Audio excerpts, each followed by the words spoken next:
Welcome to Utilizing Tech, the podcast about emerging technology from Gestalt IT.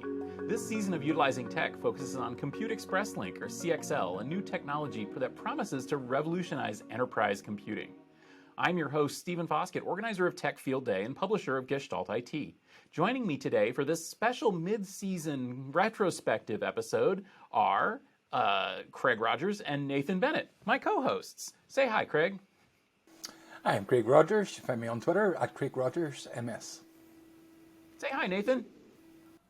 Hey, all. I'm on almost every social platform that I like as V. Nathan Bennett. If you search and don't find V. Nathan Bennett, I don't like that platform. And as for me, I'm at S. Foskett most places, and except places where my family members have grabbed it before me, including the Mastodons. So go over to techfieldday.net and you can see the Tech Field Day Mastodon. I'm over there.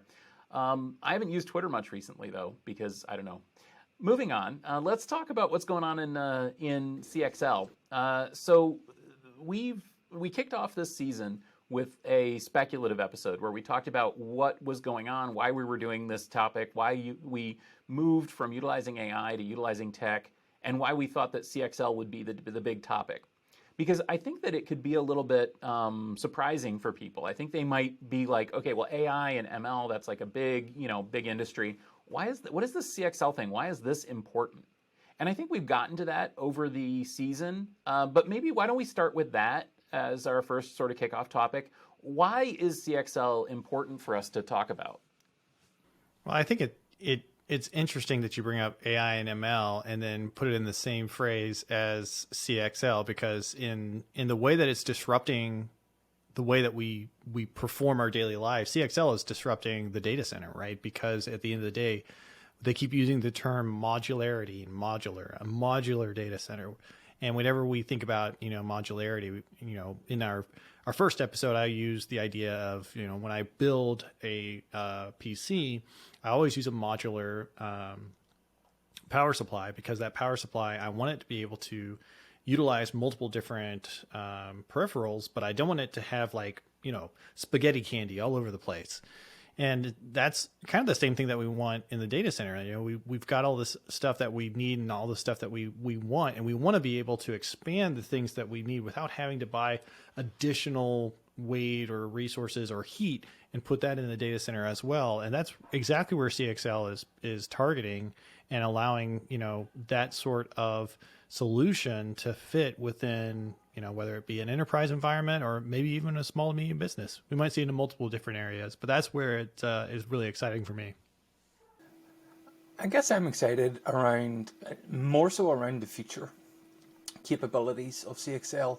Once we get to that point where we're talking rack level composability, analogous to, I think it was Chris Hayner said that it's almost like the rack will become a blade center. Where you're not looking at 8 or 10 you're looking at the full rack sharing resources. It'll be exciting at that point. Near term, short term, it's a handful of workloads that will benefit from CXL 1.1. Mostly around anything that requires a lot of memory. SAP HANA, high performance compute. Perhaps even AI and ML, if they want to do a lot of that from RAM for performance, but it's a limited scope of workloads at the moment. But I'll be more excited when CXL2 comes and we get to share RAM between hosts. That's some real world functionality that will affect a much broader cross section of the workload types that we're seeing within the enterprise. Yeah, I think that it's safe to say, I think it would be fair to say that we were a little early on this topic with this season of the podcast. But that being said, I really wanted to catch the announcements. And I think that for me, I knew, without, being all breaking NDAs and stuff like that, which, by the way, we don't really have. We don't get any background. We're just people. We're just looking at this from the outside. I think we all knew, everybody in the industry knew that Intel was going to be launching a server platform with CXL in their next generation Xeon. Because we've been seeing it all year long at trade shows, and people have been talking about it. It's been in the press. I think we also knew that AMD was coming with CXL, with their systems and platforms as well, and that the next generation EPYC would support it. I think a lot of the industry was surprised the order that those things came in and the timing of those things, but they did come, and I wanted to make sure that we were covering the world of CXL while that was happening. So we launched the podcast actually just after the original Flash Memory Summit CXL forum announcement or day where we brought together a bunch of the industry. Just as we did a second CXL forum in New York City, and just before the third CXL forum at OCP Summit, which we all attended and were on stage for. And then we got product. And I think that that's what was kind of a cool thing. It's kind of a magical thing to be able to speculate on what's coming next and then suddenly see things happen. Another big surprise, or a pleasant surprise for us, I think, was all seeing how ARM is going to be committed to CXL as well in their platforms, which of course are important server platforms, compute platforms, but also are important in the rest of the stack, because ARM chips are basically everywhere in expansion devices and peripherals, in disaggregated compute, and so on. And so that's where we stand right now. We have the first shipping silicon in terms of peripherals. We've got memory expansion modules. I believe that SK Hynix and Samsung are both in the market with ASIC-based memory expansion systems based on, I think it's Astera Labs silicon. We've got AMD with their fourth generation EPYC platform, which is shipping and to some extent. I'm not sure. I haven't actually gotten hands-on one, but I've seen some reviews that seem pretty hands-on, so I'm guessing those are shipping. Intel's Sapphire Rapids is definitely shipping as well, and has been even before the announcement. And so now we're able to look at this and say, like, what's the reality of this market in 2023?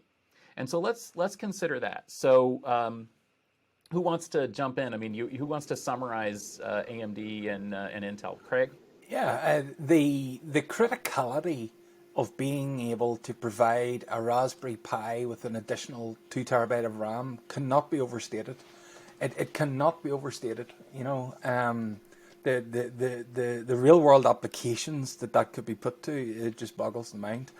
And it is great to see ARM. Obviously, ARM and Ampere supporting CXL, and they'll have their own cadence as well in terms of how they roll that out. You know, the versions. I think AMD being first to market was very much impressive, but Intel were plagued. You know, was it the 12th stepping of Sapphire Rapids? They had to spin the wafer on 12 new designs at something like $10 million a pop to update it, you know. And I was glad to see that Intel saw bugs, security bugs, and fixed them. You know, they could have brought it out and maybe tried to fix it in microcode, but they didn't. They refined it 12 times to make sure that it was right, and that was encouraging to see, you know, and it showed a real commitment to technology and to customers that they were getting a good product. But you're right, we were very early, but we've had great insight to a lot of companies and their products. Astera are very, you know, are very far ahead and already generating a lot of revenue of their products, and that's encouraging. But there's other smaller players that we've got to speak to, and they're very, very far along ahead as well, with people steering the ships who have had great success in the industry over decades. So I'd imagine we're going to see much more products coming to market now this year across the board. And the insight on the software side was also particularly interesting. You know, with MemVerge, we got some insight on the Linux side. And it's great to see all the different layers that optimizations can be applied to further make better use of this technology. Yeah, I would love to have a 2 terabyte memory Raspberry Pi. I don't see that happening, but I mean, realistically, if I could link multiple Raspberry Pis into a singular CXL massive, I don't know what to call it, massive board of all things wonderful, I I would dig that. I'm pretty sure everybody would. I mean, like just change the pin connector, or make one of them the CXL connector or what have you, and just like stack them on top of each other, and there you go. But I mean, like we joke, but we see things with ARM, especially with like what Apple's doing with the ARM architecture, and we see how that is being stretched in different areas where ARM is really being impactful. And I think the idea that we're at seeing all these different platforms coming out is, going back to your point, Stephen, about seeing actual products hitting the market. That's very exciting for me. I started off in this particular podcast, the speculative person, and I'm still speculative. I'm still, we'll see where it goes. But at the same time, the support is there now. And if we want to dig in a little bit on the chips, there were some statements about the chips themselves that, the chips themselves seem a little speculative too. They're like, hey, we're kind of playing around with CXL. If you want to kind of play around with CXL, here's your platform to play around with CXL. But we're not quite fully adopting it the way that most people would like. It's still a platform. No disagreement there. It's just not the full grasp of CXL platform that we were hoping for or maybe anticipating. Yeah, and by the way, the CXL Raspberry Pi is kind of a running gag with all of us because we're nerds, and of course we would love that. And to see ARM talk about CXL across their different compute offerings made us all think about that. So ARM, we love you. We'd love to see that, but that's speculative. But getting back to real world. So so we've got 4th generation EPYC CPUs came out. Unsurprisingly, they support DDR5, PCIe 5, and CXL 1.1. And Intel, that came out, and then Intel, of course, announced as well. From November was AMD, and then Intel was in January. The Sapphire Rapids, which is the 4th generation Xeon scalable processors, as well supports DDR5, PCIe 5, and CXL 1.1. You might say that this is a horse race, but it's interesting to see what is supported and what isn't supported. And I think that's what Nathan was just getting at there with these platforms, because they're somewhat tentative still. And I don't think that should scare you as a consumer, as somebody who's interested in CXL, who's somebody who wants to buy one of these things. We've been reassured vigorously by everyone we've spoken to that these things are going to be forward compatible, that the Intel and the AMD platforms are going to be forward compatible with basically whatever comes out over the next few years, which I would say I 100% believe, because frankly, these are the platforms. And if your product comes out and doesn't work with AMD or Intel or both, well then why do you have a product, right? I mean, there's no chance that future memory expansion, memory pooling, whatever people are doing with CXL won't work with Genoa EPYC and Sapphire Rapids Xeon, because that's just how it is. That being said, right out of the gate, I don't know, other metaphors, right out of the gate, AMD supports CXL 1.1 plus, and it's focused on Type 3 memory buffering. In contrast, Intel supports CXL 1.1 and doesn't support Type 3 memory buffers, or at least that's what we're reading from the press. Now, I haven't talked to Intel about this yet. What's the chance that Intel is not going to support Type 3 memory buffers? 0. That's what's been demoed all of 2022. Every demo was Sapphire Rapids with Type 3. So yeah, I think that's going to happen, right? I don't think that's something that's not going to be supported. I think that it's just Intel wants to make sure that it really works, that it's really proven, that it's gone through the whole testing and development and support regime. Similarly, I think AMD came right out of the gate realizing that that's the target that they wanted to go for. That was the kind of devices that they would be most likely to see in the market, and so maybe that's what they came out of the gate with. Or maybe one of their partners really wanted to support that. I don't know. I mean, we can only speculate. But I think that it is interesting from a sort of a nerd perspective to say, okay, so these two platforms came out and they look identical, but they have completely divergent support. And yet it's not interesting because we all know that the support is going to converge real quick, and they're going to support all of 1.1 and more and more. So I don't know. Do you guys have a thought on the initial support announced by AMD versus Intel? I like the fact that Intel and AMD are committing that they will maintain that future forward compatibility, and it's great to see that the processors and that Intel and AMD will support that essentially. But we're at a bit of a grey area in terms of third-party devices. So say you have an additional RAM expansion, using CXL 1.1, or you have a CXL 2 switch. There's no guarantee that the manufacturer of that device has maintained backward compatibility on the 2 or V3. We know from some of our discussions here, Stephen, with companies that, and Nathan, that there's a silicon overhead to adding in that previous version as well, and it's not guaranteed that all manufacturers will make their product backwards compatible, but we're seeing that some are and some aren't. So that's just something to be aware of. But it's great to know that the CPUs at the heart of the machine will be future forward compatible.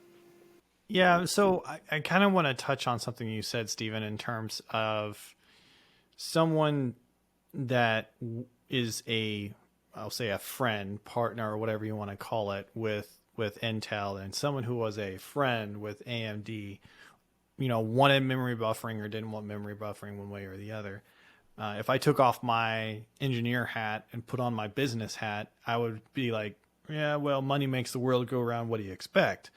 Because at the end of the day, what we need to see, or what we want to see, is not this lab showroom, hey guys, this stuff works, but the full adoption where, Team Blue Intel is screaming at Amazon, hey, use our stuff, and then Team Red is screaming at Amazon, hey, use our stuff, and Amazon's like, you're all pretty, we're going to use all of your stuff, and by the way, Graviton is on ARM, and that's the world that we live in. But whoever is the first to that adoption, I think that's where we're going to see that money start flowing, and immediately CXL monetary gains and development and things of that nature are just going to skyrocket, because that's what they're going to be focusing on. It's like, okay, this works. They've got a project. They've validated that it works. Well, I mean, it does work, but it works for exactly their use case. And then it'll just start going like wildfire. So, around these particular capabilities and these particular, how they decided to do their architecture, I personally just kind of saw that as them doing whatever they could. They both wanted to get their CPUs out when they wanted to get them out. And then perhaps next iteration is where there's a more fuller adoption of all the different capabilities of CXL within those platforms. And I don't mean that like they'll be up to date, everything ready to go 100%. But maybe it'll be, I don't see the next iteration of CXL in the Intel chips not having memory buffering. I personally kind of think that might be something that they kind of like fit. I'm not sure exactly where that is, if that's something they can fix later on down the road, or be like, hey, get the Sapphire Rapids Plus, and then, has that additional capability or something like that they come out onto market. But and all of that's like hearsay. I'm just making some stuff up. I'm not the most hardware capable person, but at the end of the day, these are all things that businesses at the end, if there is a demand and they can make money, they are in the business to make money, and so they're going to immediately flow their capabilities, their design, their R&D around the solution. The more adoption it sees. So I think we're all basically saying the same thing, which is, yeah, it is what it is. It'll definitely grow, and it'll definitely have that, forward capability.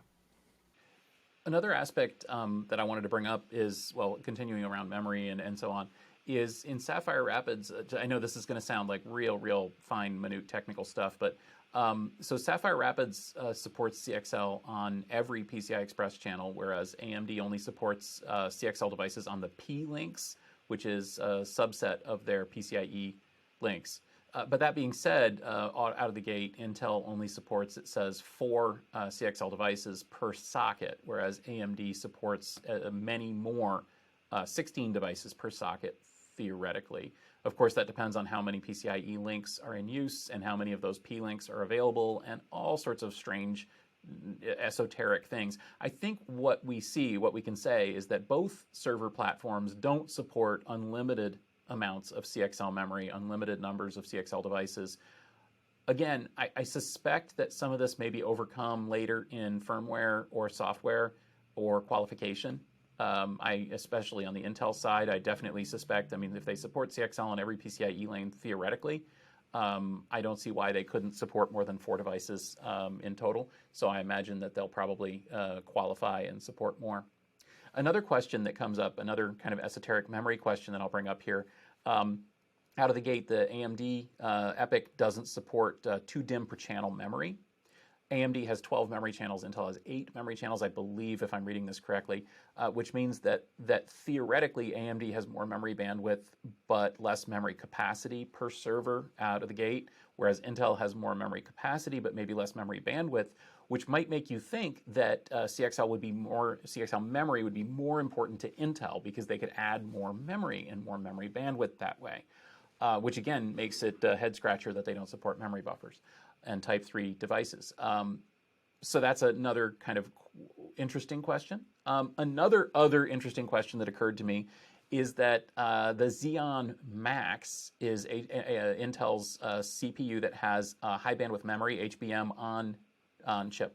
And very cool processor designed for HPC, but I'm already hearing a lot of excitement from enterprise and cloud about using the Xeon Max in certain memory-hungry applications because it has just insane amounts of memory bandwidth because it's got high bandwidth memory right on chip. You can run that memory in 3 different modes, one of which is a caching mode, which I look at and I'm like, whoa, HBM on chip plus remote CXL means no DIMM sockets. That would be bizarre and cool. So anyway, all these aspects of the platform, I don't want to draw any conclusions because, again, we're at the very, very initial stages. A lot of this stuff is going to be changed as soon as Intel and AMD qualify more configurations. But right out of the gate, I can see some really wild platform implications for CXL in terms of adding more capacity, more memory bandwidth, pairing it with HBM. What do you guys think about all this kind of weird esoteric server platform stuff? Does this make sense to you? What's going on here?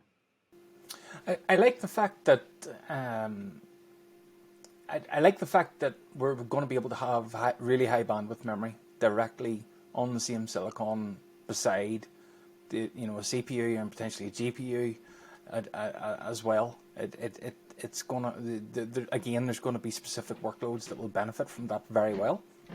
The caching, we know that CXL 1.1 memory is going to be somewhat similar in terms of performance to a NUMA node.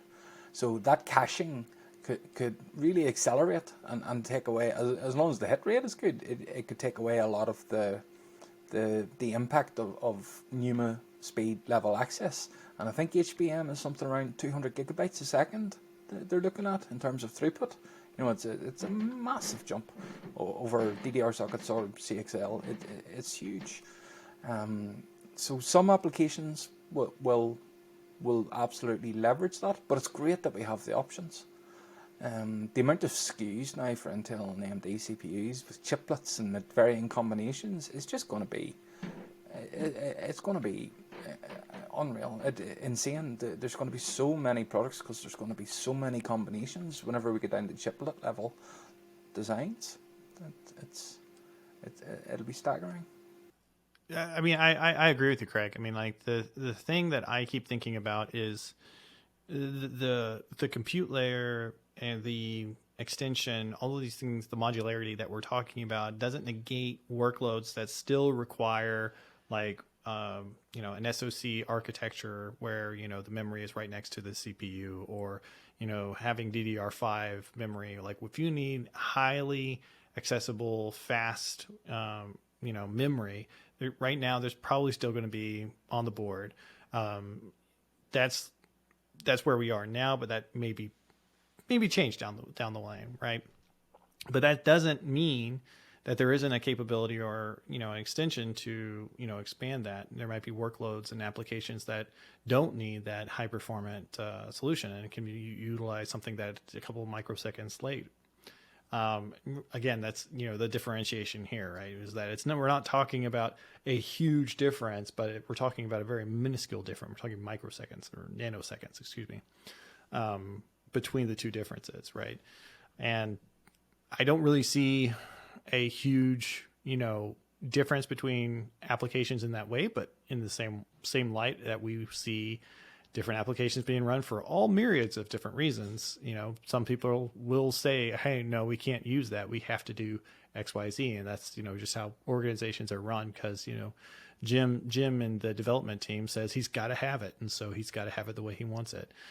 But that's, so to your point, Craig, I very much agree. It all depends on how they want to architect it, what they want to use, and how the application or the workload is designed to run those particular workloads.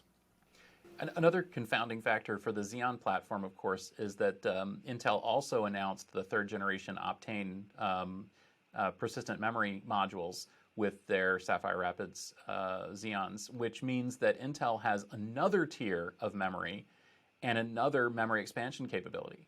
And that actually makes me wonder if that's somewhat related to the lack of memory buffers for CXL initially on the platform as well, because frankly, Intel has a solution for big memory needs, and it's called Optane PMEM, and it works great. And it's not as low latency as CXL DRAM, but it's been proven really, really solid in the previous generation, third generation Xeons.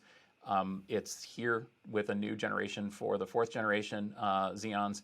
It runs at DDR5 channels, though it slows the memory channels down a little bit. But there again, I think that Intel may have an answer, at least initially, for this question of how come you don't support CXL-based memory expansion right out of the gate. Maybe that means they're trying to protect the Optane market. I don't think so, because they've already announced that they're ending that business unit. So I think that it's more a matter of qualification and getting the systems out than it is some intrinsic quality. But what this means, and what we heard from all of these vendors, server vendors, as well as some of the other guests on the podcast, is one thing we can definitely say about the future of server architecture is tiered memory. We're going to have tiered memory. It's going to be there. We've already seen it in NUMA. We've seen it in HBM. So again, Intel has a tiered memory type approach of presenting their HBM memory along with DRAM.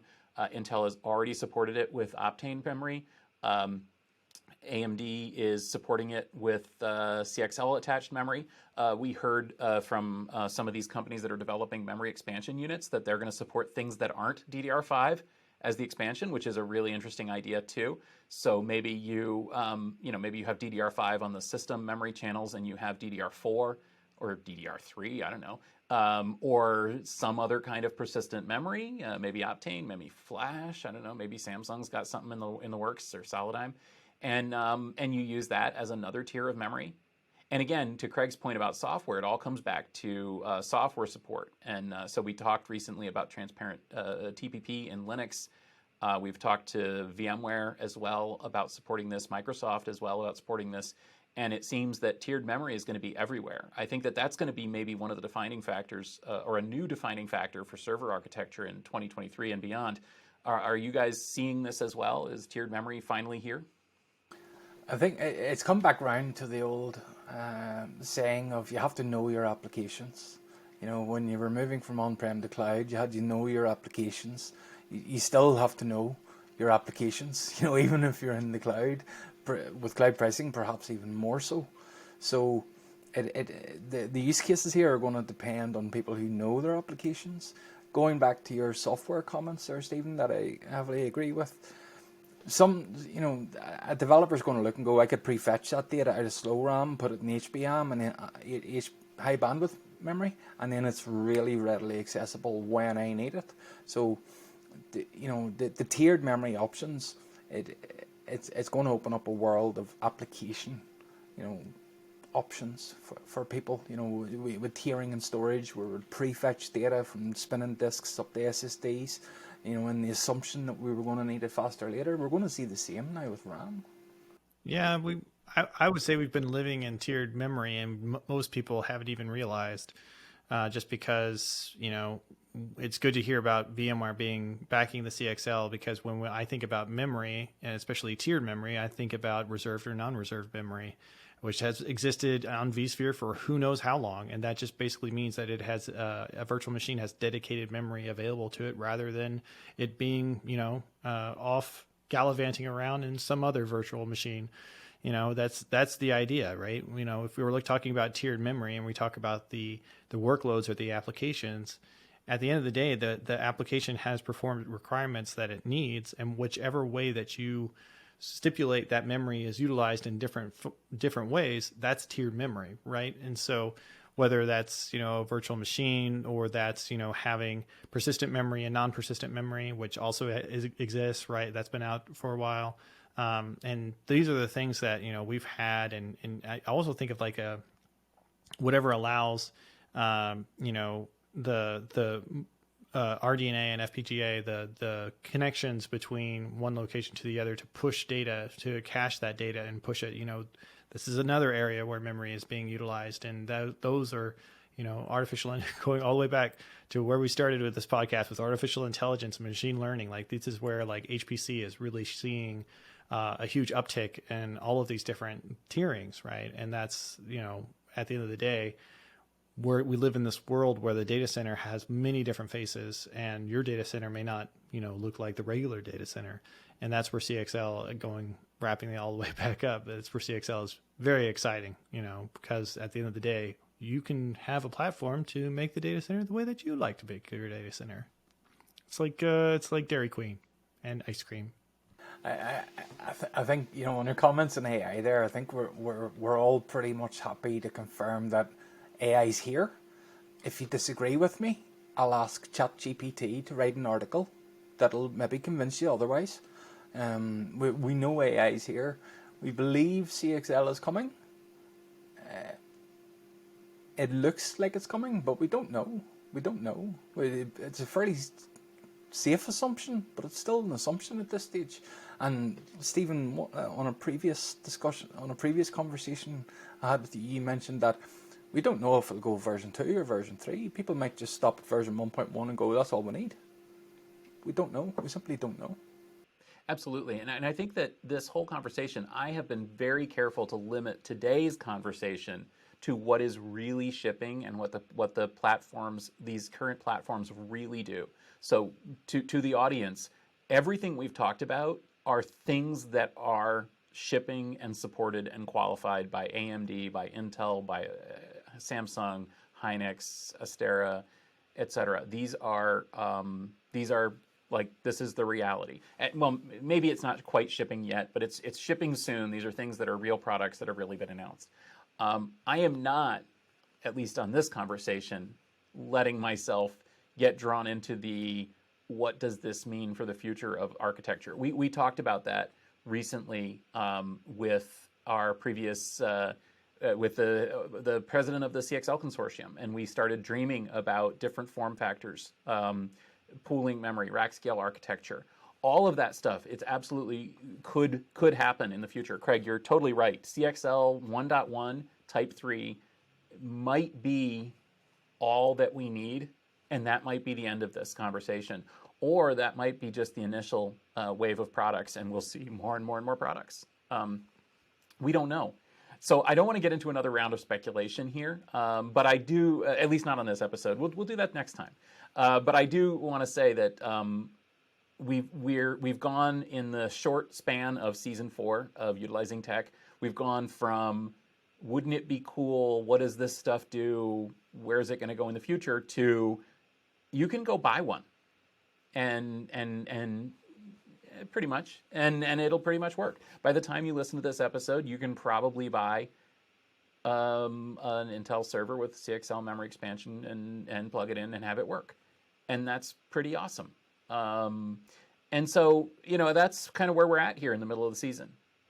looking forward, we're going to have more guests. We're going to have more topics. We're going to have a CXL-focused Tech Field Day, March 8th and 9th. We're going to be talking to some of these companies. We'll see where that goes. We'll see what we see. I would love to be able to say, and look, this barrier has been broken down, or we've got a new product category or something. We'll do a wrap-up episode at the end of the season. Maybe we'll talk about sort of where we've come in another, few more months in terms of product shipping. But for now, I think that's where we're at. Any final words for the audience before we wrap, Craig or Nathan? Let's start with Nathan. We started with Craig before.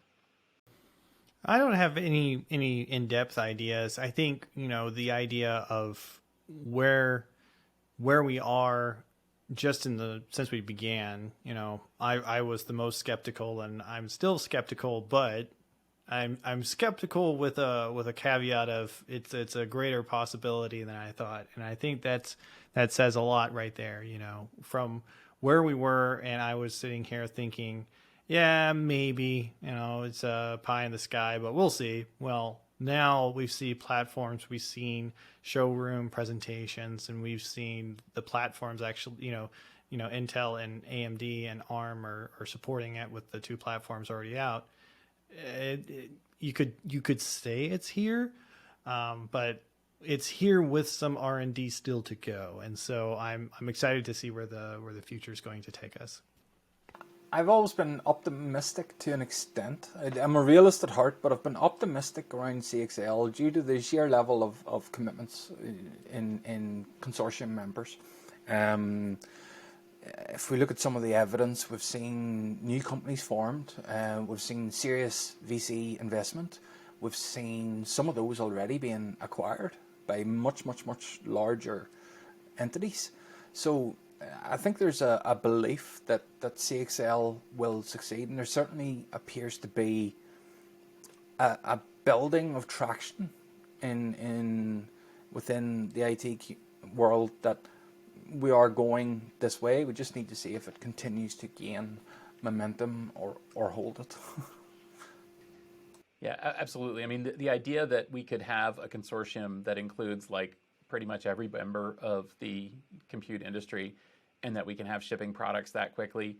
And we know, or at least we hear rumors, that these server vendors have changed their production schedules, that they've held back announcements and launches in order to make sure that CXL was there. That's powerful, and that I think shows their commitment to the platform. So it's pretty cool. We will see where we are. We'll do another wrap at the end of the season in a few more months and see where we've gone with a few more shipping products. And, who knows, maybe in future seasons we'll see more and more shipping CXL. I, for one, can't wait to see memory pooling and memory sharing and rack scale and disaggregation. And the thing that I really want to see is completely new form factors for servers and memory and everything. But that's still a few years off. So thank you very much for joining us. Thank you both for being my co-hosts for this season of Utilizing CXL. I really appreciate, Craig, Nathan, I really appreciate your time commitment. By the way, we're not getting paid for this. If anybody's wondering, we're just doing this because we're interested. There's no sponsorship. There's no money flowing in here. We're just excited about this technology. Thank you guys for donating your time to help educate the world and ask the right questions on Utilizing CXL. And those of us listening, please do feel free to reach out. We'd love to hear from you.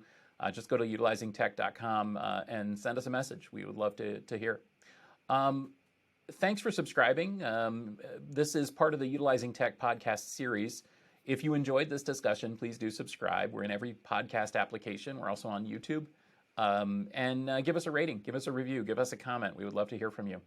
This podcast is brought to you by GestaltIT.com, your home for IT coverage from across the enterprise. That's my company. Like I said, we're not sponsored. We're sponsoring it ourselves.